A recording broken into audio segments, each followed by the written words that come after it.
that feeling across the marathon, and people are like, what's it like to do a marathon? And I was like, the marathon itself is forgotten about once you get to that finish line. Like, Oh, it is. Yeah. it's like that emotion that builds up the back of your eyes. You can feel yourself welling up.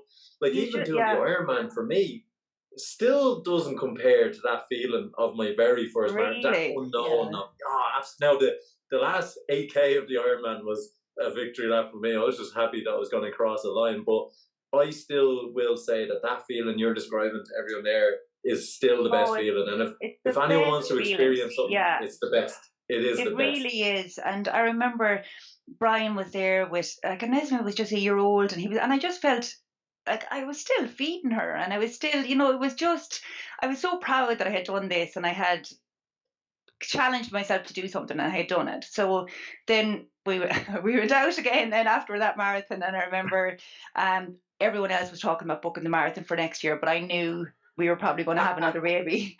So I kind of said, I said nothing, and I was, maybe I'll do it. But no, so the next year was 2018, and I had my third child, and I didn't do the marathon, but I still ran with the gang, but ran with the group, and until maybe about 30 weeks pregnant. I said running as much as I could and stayed fit throughout the pregnancy, not running fast now or anything, but I ran.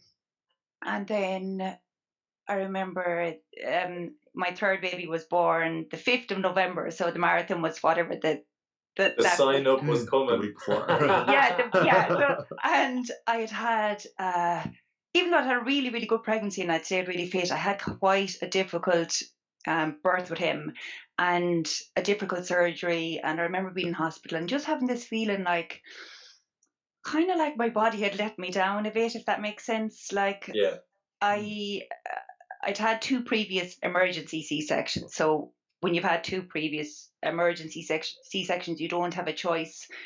You can't choose to go natural or try to go natural. You're booked in for surgery because it's too risky. So I was booked in for surgery, and I remember coming up to the date, I wasn't feeling great. I was having a lot of pain kind of around my scar, and I was taken in early, and thank God I was taken in early because I actually had the start of a uterine rupture.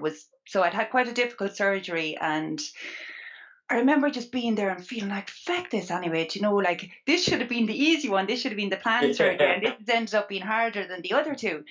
And anyway, lo and behold, in the hospital, and then I heard that the marathon they opened up to book the marathon. I said to Brian, like I'd say he thought this one is as high as a kite on morphine or something. I said, Brian, book the marathon for me, book the marathon. And he was like, I was like, I felt like, no, I'm going to do it. I'm going to just get myself back and I'm going to do it. And he thought, Jesus Christ, she's fucking mad, but I better do it because she's just after having a baby.